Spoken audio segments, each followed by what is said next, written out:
This movie tells the story of a young man who falls in love with an older married woman by the beach. It begins when he first sees her at a house near the ocean. From that moment, he keeps thinking about her and finds ways to meet her. Eventually, he gets what he wants. Let me tell you how it all happens. The movie starts with pictures playing on screen while music plays.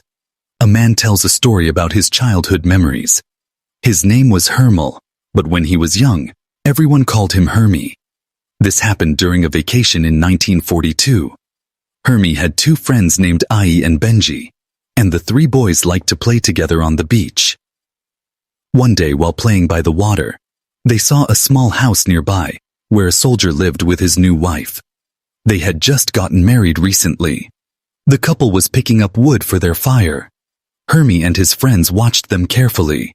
Then the soldier picked up his bride and carried her into their house.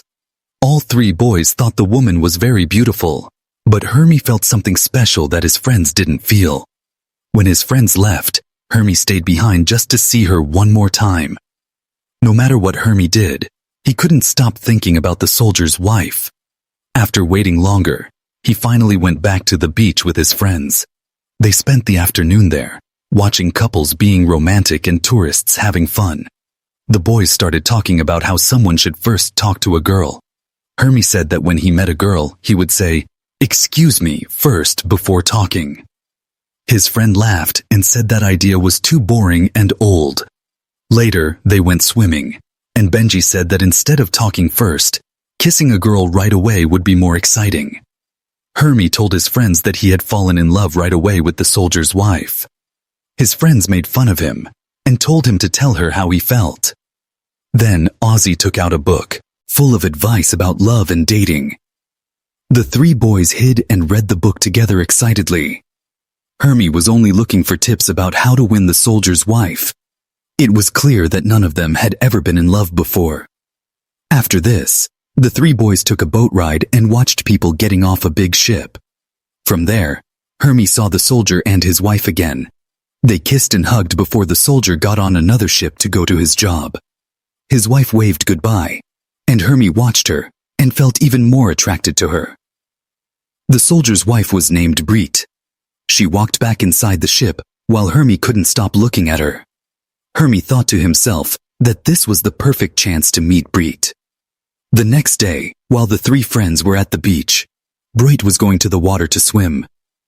Ozzy and Benji teased Hermie, saying, "Look, your girlfriend is going swimming. Why don't you go with her? But remember, she's much older than you. She's not right for a kid like you." They laughed at him. Then they dared Hermie to go talk to her if he really loved her. Taking the dare, Hermie walked toward Breet. He saw her lying near the water, relaxing in the sun. Just as he tried to get brave enough to talk to her, his friends started yelling loudly to embarrass him. Scared, Hermie lost his courage and ran away. As he ran, Bright noticed him. Hermie was angry at his friends for ruining his chance. He got into a fight with them, and it got so rough that Hermie's nose started bleeding. Upset, he walked away from them. The next day, while Hermie was at the market, he saw Bright again. She had bought lots of food and was having trouble carrying it all by herself. Hermie knew this was the chance he had been waiting for. He went up to her and politely asked if he could help. Bright said yes. Hermie took all the bags and started walking with her. Bright said her house was far away, but Hermie said he already knew where she lived. On the way, I and Benji saw them together. They called out to Hermie, but he completely ignored them. Right then, he was only thinking about Bright, and inside he was happy just to help her. Finally, they reached her home. After putting down the bags, Bright tried to pay him for helping, but Hermie felt embarrassed and said no. She smiled and asked what she could do for him instead. Hermie felt shy and didn't say anything. Bright then offered to make him some coffee. Hermie sat watching her with interest while she made it. His heart was full of feelings for her. To try to impress her, he lied and said he was planning to join the army soon and that he would be chosen very soon. Bright encouraged him warmly, saying she was sure he would make it. As they talked, Hermie drank the coffee awkwardly and even burned his mouth, which made her laugh. She asked if he had any friends. Hermie said he had too, but they were lazy and useless, so he didn't like talking to them much. To impress Bright more, Hermie said he loved music and often joined school contests.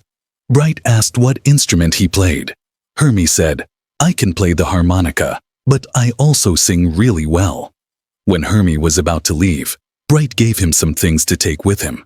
Before going, Hermie smiled and told her, "I'll see you again soon." Very happy, he walked back home. On the way, I and Benji were hiding and waiting for him. As soon as Hermie got there, they surrounded him, wanting to know what he had been doing. Why? After the movie, I teased Hermie saying, "You were getting a little too close to that girl, weren't you?" The next morning, Hermie went to Bright's house just like she had asked him to. When he got there, Bright secretly felt happy to see him. As Hermie helped her move some boxes around the house, his eyes looked at her body. Nervous, he tried to focus, but when he carried a box upstairs, he imagined himself staring at Bright's body.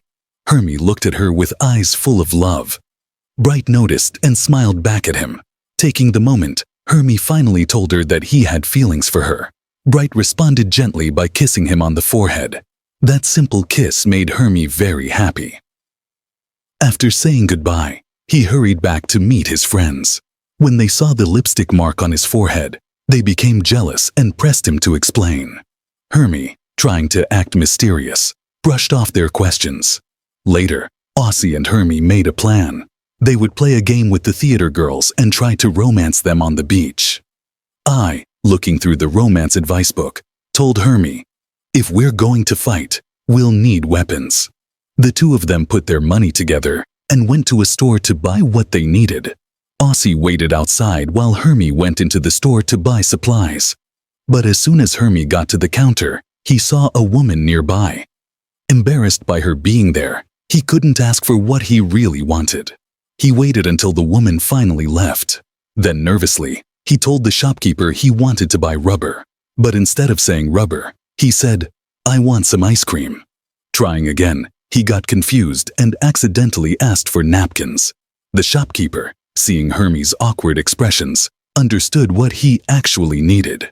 With a knowing smile, he gave Hermie the rubbers. That night, the boys met on the beach according to their plan. Hermie was paired with Aggie while A was M. As he headed toward Breit's house that evening, he ran into Aussie on the way. I tried to tell him that Miriam had a sickness called appendicitis and was going away for surgery, but Hermie wasn't listening. His mind was only on Bright. He made up an excuse to get away from Aussie and hurried straight to her house. But when he got there, Bright wasn't there to meet him. Instead, he found the house messy. Sad music was playing softly. His eyes saw a telegram lying on the table. It had terrible news. Her husband's plane had been shot down while flying over France. The soldier was dead, broken by sadness. Bright sat there heartbroken. Hermie quietly came up to her, whispered, "I'm sorry," and put his arms around her. For a long time, they held each other tightly. Two lonely people holding together, trying to forget the pain, even if just for a moment. Slowly, Bright began to move away from her sadness, and in that moment, Hermie led her into the bedroom. Except for the sound of ocean waves outside, there was complete quiet. The two of them lay down together on the bed, and there, Hermie made love to Bright. But after only a short time, Bright quietly got up and walked away. Hermie could only look at her, realizing that maybe he could never truly replace her dead husband. Bright said goodnight, and with a heavy heart, Hermie left. He carried her deep in his heart. The next day, I met Hermie and told him that Miriam would slowly get better.